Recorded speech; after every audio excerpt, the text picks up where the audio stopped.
All right, now we're looking at 4.5, solving polynomial equations.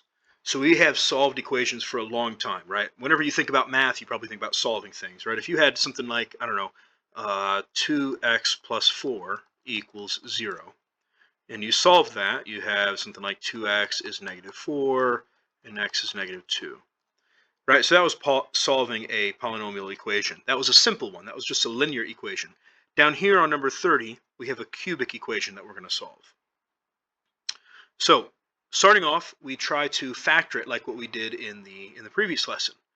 I see that everything has a 4 in it, and everything has an x in it. So I'm going to factor out 4x. And then I still tack on this equals 0, and that's the new part for today. We're having that equals 0. From the 4x cubed, we'll have an x squared left over. From the 32x squared, we'll have an 8x. And then from the 64x, we'll have a 16.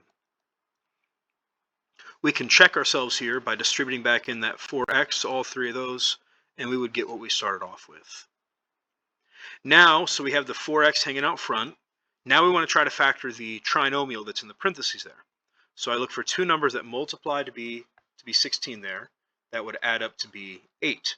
And that's going to be 4 and 4. So I can factor this to be 4x and then x plus 4 equals 0.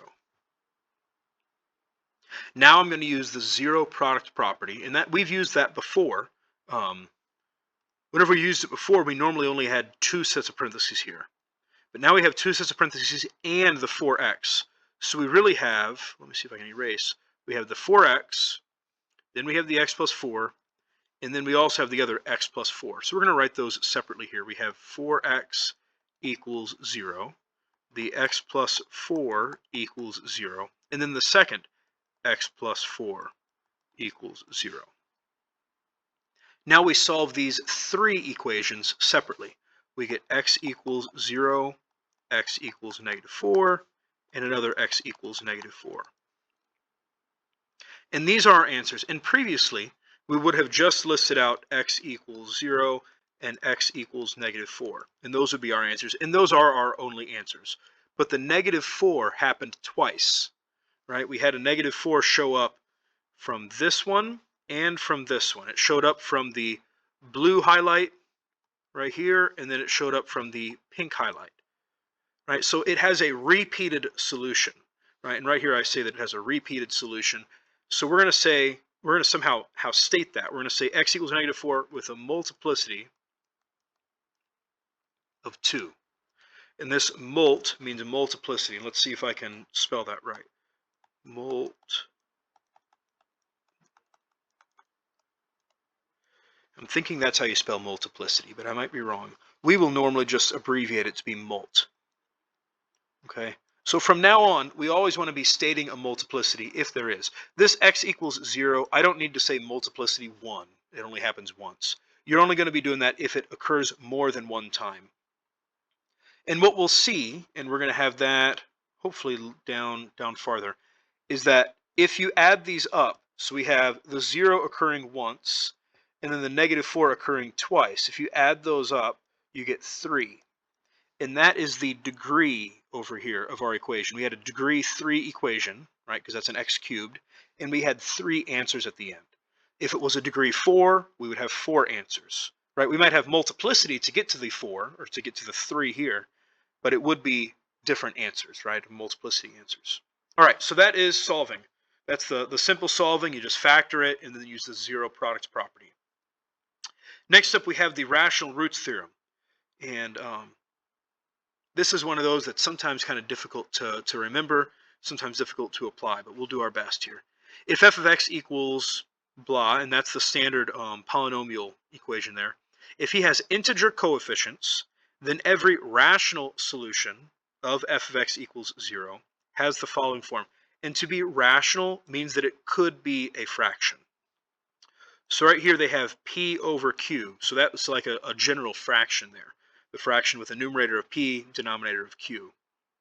They're saying the numerator has to be a factor of the constant term a sub 0. So that's going to be this a naught is the end And then the denominator will have to be a factor of a sub n, which is the very beginning coefficient.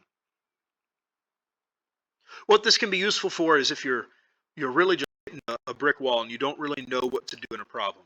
Well, then you'd probably try to invoke the rational roots theorem and list out a bunch of different roots, and then check a bunch of different roots and see if they work out.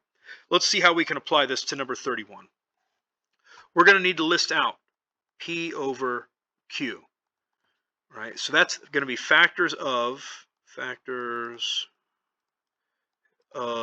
negative 28 over factors of 1, because there's a 1 hanging out front in front of the x cubed piece. So looking back up what we had the negative 28 there. There's our negative 28. And then we have the 1, right? And it was like an understood 1. So let's list out all the factors of negative 28. So starting off, we're going to have positive or negative 1. Then we'll have positive or negative 2. Positive or negative 3 doesn't work. 4 works. You could divide 28 by 4. You could divide it by 7. You could divide it by 14. Divide by 28. I believe that's all the factors of negative 28. And then we have factors of 1, and this one's much more simple. We just have plus or minus 1.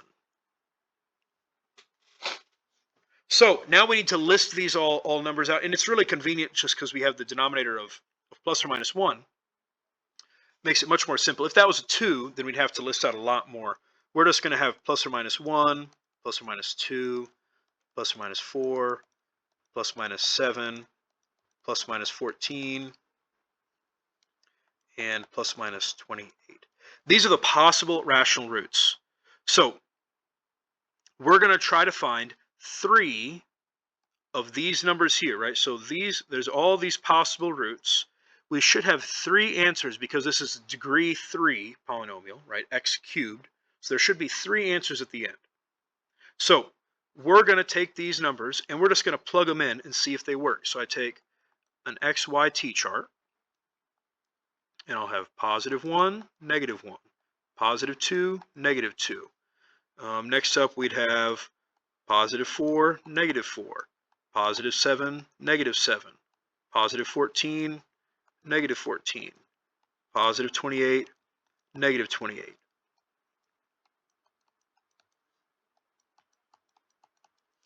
And you could just plug all of those numbers in.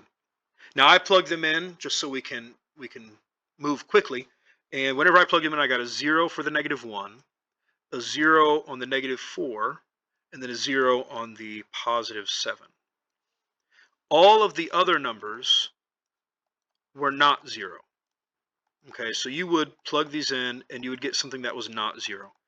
Now there's a way to quickly plug all of these in really quickly with the graphing calculator, and I'll show you how to do that in class. But if you're working on a normal calculator, not a grapher, you'll just have to plug these in a bunch of times.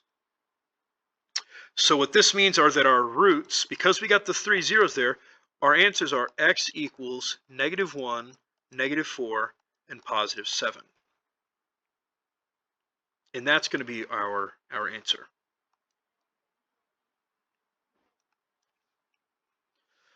Number 32. Again, we're going to try to not solve it. We're not going to solve it outright, at least. So I'm going to use the rational roots theorem again. We know that there should be 3 solutions. So I need to write out my P. Was it P on top and then Q on bottom? Yeah, P on top, Q on bottom. We're going to have factors of 3, or plus or minus 3. Oh, wait, no, we just write 3 there. And then next up we have the plus or minuses. And then factors of 2. Well, the factors of 3 are just plus or minus 1 or plus or minus 3. Factors of 2 are plus or minus 1 or plus or minus 2. So now what we need to do is we need to write out all of the different combinations of numerators with the denominators. So I'm going to use the denominator of 1 first, and I'm going to write out all the different numerators that would work with that. So I'll have plus or minus 1 over 1, and then plus or minus 3 over 1. So those use the 1 as the denominator. And you could put the plus or minus in the denominator as well, but having a plus or minus in top and bottom, it doesn't really matter. So I just normally write it in one time. Now for my other piece, I'm going to use the 2 as the denominator. So I will have plus or minus 1 over 2, and then plus or minus 3 over 2. Now, just like in the last problem, we have to plug in all, how many this would be? There would be 8 total different ones here. We need to plug all those in. So again, you can think about this as doing like a big t-chart, right? A big XY t-chart where you've got all these different x values that you're just testing out to see if they work out. I've already plugged all these in, and I got that whenever I made my like fancy t-chart, I had -1, 3, and 1/2. Those 3 numbers gave me 0. And while you're testing these out, you get to stop when you get to 3 zeros, right? We know that up here we have a exponent of 3, meaning there are going to be 3 numbers that give you 0. Once I got to 1/2, I stopped plugging in, right? I didn't have to plug in the plus or minus 3/2 because I already found all of my roots by using the plus or minus 1, plus or minus 3, plus or minus 1/2. So I didn't even have to do this last one there because I knew there would only be 3 zeros. So my answer is x equals -1, +3, and then +1/2. Alrighty, there's 32. Let us move on to 33. All right, looking at 33 here. Now, one of the big differences between 32 and 33 is that this isn't equal to 0, right? In the previous two, in 31 and 32, we had it equal to 0 there, right? There's equals 0, equals 0. But in 33, we don't have that. So first off, we have to get them equal to 0. So I'm going to add the 3y squared to the left side. And then I'm going to have 3y to the 4th minus 6y cubed plus 3y squared equals 0. Now I want to pause and I want to think about how many unique answers should I have? How many different answers should I have? Well, we have a degree 4, so there should be 4 solutions. There might be a repetition in the solutions, but there should be 4 of them. We need to be able to account for all 4 before we're done. I'm going to try to factor this one because it's already just kind of looking like it's going to factor. We got a 3, a 6, and a 3. Those are probably going to factor. And then we got a y, and a y in all 3 of them. I'm going to pull out a 3y squared. Left over is going to be a y squared minus 2y plus 1 equals 0. And again, while I was writing that, I was kind of testing it out in my head. I was redistributing back in, making sure that it would work out correctly. Now I can actually look at here, and I have the left side with the 3y squared, and then I have the right side with the y squared minus 2y plus 1. Separately, I know that from this yellow chunk on the left, I'm going to get 2 roots from it, or 2 solutions. And on the right side, in the blue chunk, I'm going to get 2 solutions as well, right? And that's adding up to my 4 that I should get overall. So I'm going to get 2 from the yellow and 2 from the blue whenever we're all done. As I continue on, I'm going to have 3y squared, and this middle guy is going to factor. -1 times -1 gives me the -2. So I'm going to have y minus 1 equals 0. Now that it's completely factored, I can use the 0 product property. 3y squared equals 0, y minus 1 equals 0, and y minus 1 equals 0. From the left, the 3y squared gives me y equals 0. Then we get y equals 1 and y equals 1. Now written here, we have 3 solutions listed, right? We have the y equals 1. So we get a y equals 1 with a multiplicity of 2. And then we also have the y equals 0. But we're supposed to have 4 of them total. And what ends up being here is that the y squared there tells me that there's actually y equals zeros, right? You could think about this as 3y equals 0. And then you'd have y equals 0 from the first y, that would be like this one, and then y equals 0 from the second one. So we have a y equals 0 with a multiplicity of 2 as well. Together, these give me 4 solutions.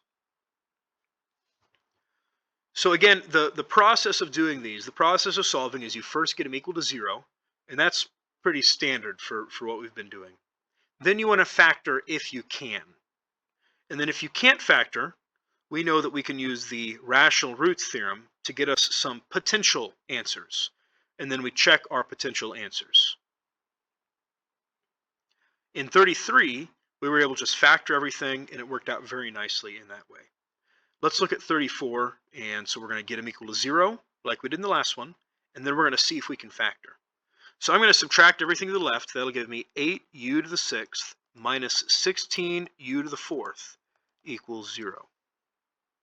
Now, both of them have an 8. I could pull an 8 out of both, an 8, and I could pull out a u to the 4th.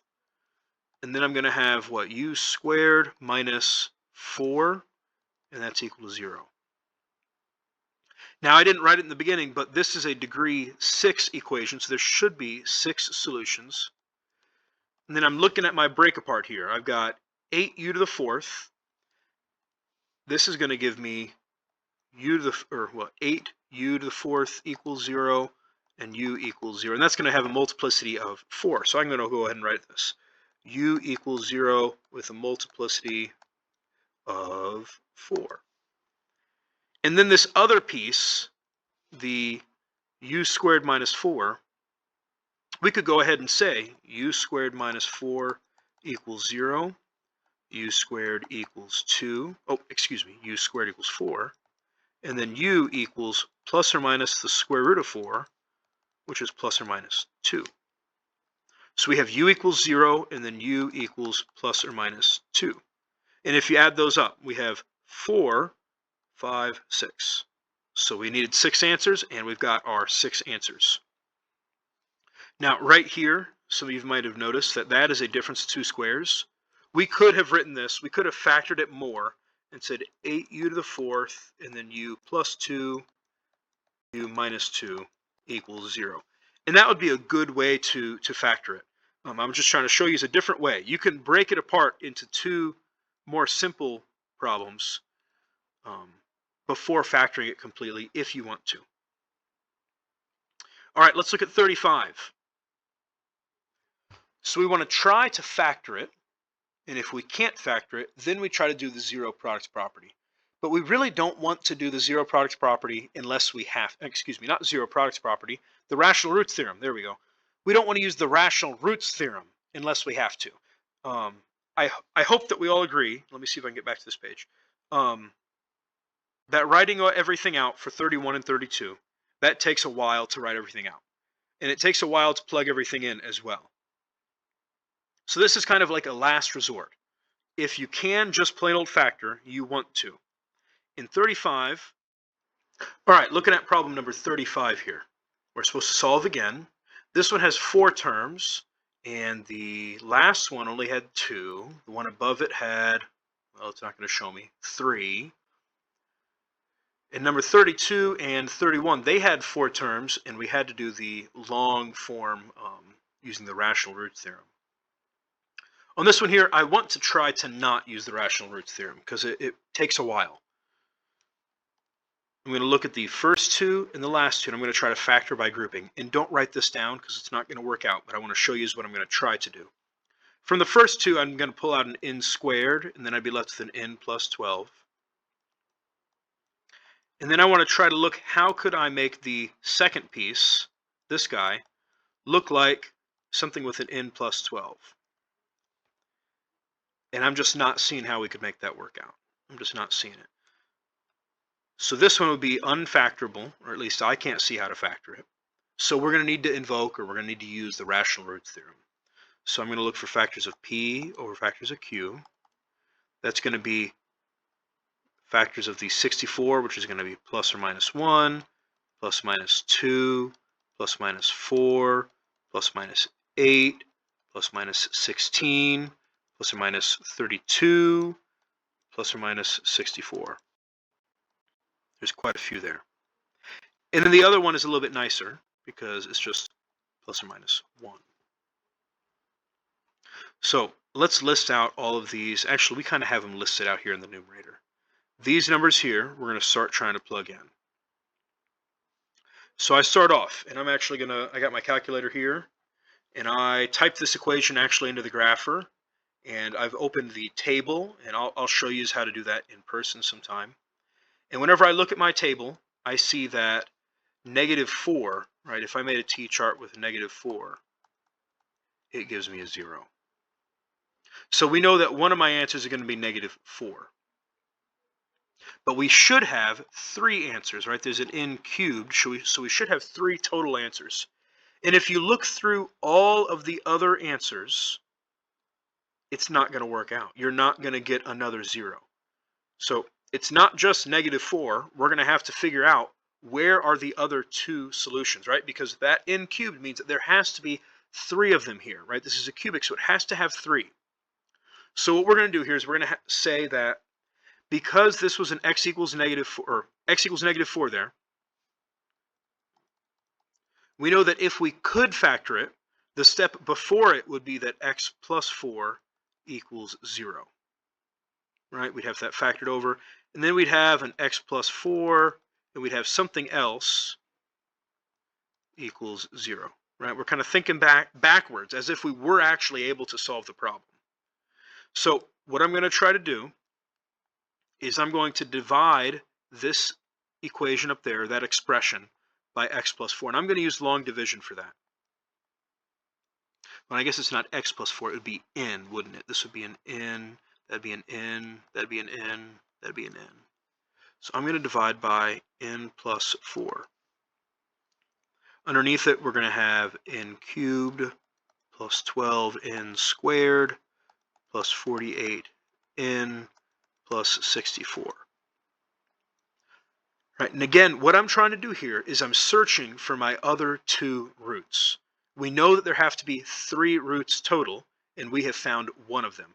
It might be that that one has a multiplicity, but we don't know that for sure. We don't have a good way to check that yet. So I'm dividing it out to see what would happen if I was able to factor it. So we're kind of like forcing factoring to happen here. So I want to look, how could I make the n be an n cubed? Well, I'd need an n squared, so I'm going to take 1n squared, and then I'm going to multiply that and get an n cubed plus 4n squared, and then we're going to subtract this. That'll give me 0 plus 8n squared, and then I drop down the 48n. Next up, I'll have a plus 8n, because whenever I distribute out to this, it'll give me 8n squared, and then 8 times 4, I think I know that, but I'm going to type it in just to make sure. 32 plus 32n. Now I subtract this again. I get a 0, and then I'm going to have 48 minus 32, and that gives me 16n, and then I drop down the 64. Now lastly, I need to think again about what would I put here such that whenever I multiplied it, my n would be a 16n. Well, I'm going to need a 16 here. Then I distribute and I get 16n, and then 16 times 4 gives me 64. I subtract these and I get 0 and 0. So it all factors nicely, or it all divided nicely. All right, so what did we say here? We divided by the n plus 4, and we got n squared plus 8n plus, I didn't put the plus there, there's a plus 16. What we are showing is we kind of forced it to factor. We are saying that n plus 4 times n squared plus 8n plus 16, this is equal to our original equation. Remember, in the very beginning, I tried to factor by grouping, but I couldn't do it. I couldn't figure out how to do it. So we found that 4 is a root, or negative 4 is a root, is a solution. So we knew that n plus 4 has to be a factor of it. So we divided by it, and we got an integer, or we got not an integer, but we got a non-remainder, right? And to get a non-remainder means that it actually divides out evenly. And if you take this and you multiply all this out, you'll end up getting what we had in the very beginning. So we forced it to factor just now. There's our equals 0. This right here, this is our n equals negative 4 that we had earlier. And this right side, because it's just a trinomial now, I'm going to see if I can factor it. I'm going to look for two numbers that multiply to be 16, add up to be 8. It's going to be 4 and 4. 4 plus 4 gives me 8. So now I'll have n plus 4. That's this guy. And then my other two, n plus 4. That's that one. That's that one. We have 3 n plus 4s. So if I look at all three of those, I'm going to have n plus 4 equals 0 and n equals negative 4. But that occurs 3 times, so it has a multiplicity of 3. And there we go. That's a very long problem. But there we finally have it. All of the problem, we're kind of chasing those 3 solutions, right? In the very beginning, let me go back to this. N cubed, right here on the upper left corner here, n cubed means there has to be 3 solutions. And we can't just, whenever we got to saying that n equals negative 4 using the rational roots theorem, we couldn't just say, oh, well, now we're done. The answer is negative 4. We can't do that. We have to actually check that negative 4 is the only answer, because we know that we have 3 answers, so it's either going to be a multiplicity or you have more than one answer. And there could be some wonky square root answers, and that's, I think, what we're going to look at next. Let me see. Oh, irrational conjugates. Let's read what we have here. Let f be a polynomial function with rational coefficients, right? That means with fractional coefficients. Let a and b be rational numbers such that root b is irrational. So that'd be like b equals, I don't know, 2, right? Square root of 2 is irrational, meaning it's a non-terminating decimal. If a plus root b is a 0 of f, then a minus root b is also 0 of f. That's a neat idea there. And that comes back, the way that I understand that best is that you think about in the quadratic formula, there's a plus or minus the square root. Hopefully we all remember that. This b is kind of underneath the square root, and the a is hanging out front. So it's a equals plus or minus the square root. And let me also just say that this a and this b, they are not the same a and the same b as whenever we have ax squared plus bx plus c. They are different a's and b's. Maybe they should have been a different letter, but they're the same. Let's look at 35.2. Write a polynomial function f of least degree that has rational coefficients, a leading coefficient of 1, and zeros 3 and 2 plus root 5. So what happened is somebody solved the problem, right? They solved a problem like what we did in the last one here, number 35, and they got the answers of 3 and 2 plus root 5. And we're supposed to write the equation. So first off, we have to look at the 2 plus root 5 and say, well, there's also going to be a 2 minus root 5. Right? If there's a positive one, there has to be a negative one. And that comes back up to here with thinking about the quadratic formula and the plus or minus there. So we now have 3 unique roots. We have 3, 2 plus root 5, and 2 minus root 5. We have 3 different solutions. Now, thinking back to what I did in the last problem, where I had the, I'm looking in this region right here. We got the n equals negative 4, and then I kind of put it back into what if it was in the equation. That's what we're going to be doing here. We know that this 3, there had to be a x minus 3 somewhere, because then he would be equal to 0 and you solve. So the next one's going to be x minus 2 plus root 5. You see how I put the parentheses in there, right? I didn't have to put the parentheses in there for the 3 because it was all alone. Next up we'd have x minus parenthesis 2 minus root 5. The rest of the problem is just prettying this up. We want to write him in standard form. So I'm going to distribute the negatives. Then I'm going to have x minus 3, x minus 2 minus root 5, and x minus 2 plus root 5.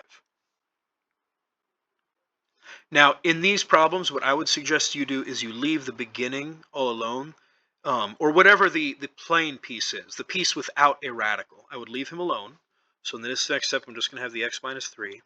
But then multiply out the radicals first, because radicals should go away in a polynomial of this situation. So I distribute, and I'm going to have x squared minus 2x plus, I'm going to say x root 5. And I'm going to stop drawing the swoops because they're taking up too much space. Distributing the negative 2 out, the negative 2 right here, I'm going to have negative x plus 2x minus 2 root 5. And then distributing the negative root 5, excuse me, we'll have negative x root 5, positive 2 root 5. And then lastly, I have negative root 5 and positive root 5 gives me a negative plain old 5. Now we look for canceling roots, and they should cancel. Negative 2 root 5, positive 2 root 5, those cancels. Positive x root 5, negative x root 5, those cancel. So in our next step, I'm going to combine like terms, and I get x minus 3, and then I'll have x squared. That's that first term. Then we have negative 2, 3, positive 2, so we're at negative 1 now. So negative x, and then on the end, I have a negative 5. We're almost done. I'm going to bring it over here, and I'll have x minus 3, x squared minus x minus 5. Now I need to distribute again. So we're going to have x cubed minus x squared minus 5x minus 3x squared plus 3x plus 15. And whenever I add that up, I get x cubed minus 4x, x squared, excuse me, minus 2x and then plus 15. So that's going to be my answer. Now we need to make sure that we wrote it in a nice way. They said they wanted it to be a function. So I'm going to say that this guy is equal to f of x, where f is a function there. Right, so again, what we did in this problem, it was a long problem again, is we were given the answers here, right, the solutions, and we wrote a function who has the x-intercepts, or the solutions, or the roots, whatever term we want to use, of 3, 2 plus root 5, and 2 minus root 5. All right, example 35.5, we're supposed to discuss multiplicity and tangent and how they relate to the x-intercepts here. So I'm going to take my graphing calculator and just draw a rough little sketch here for us. We have x to the 4th plus x cubed. If you have a graphing calculator handy, that would be a good idea to type this in here.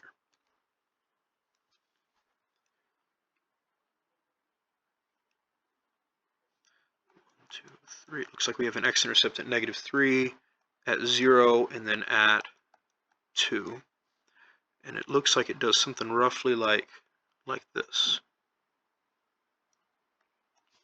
All right, that's not a perfect graph, but it's a good enough graph. This guy here, he's a quartic, right? He's degree 4. So there has to be 4 solutions, 4 times that this guy is equal to 0. But on the graph, there's only 1, 2, 3 times. And it's not that I didn't zoom out far enough. It's not that. It's that there is the 4th one hidden here. I want us all to look at the middle one, the x equals 0. That one just barely touches the x-axis.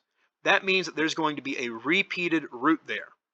We don't know how many times it repeats, but it has to repeat an even number of times. So what we have here, roughly, a general rule is if it crosses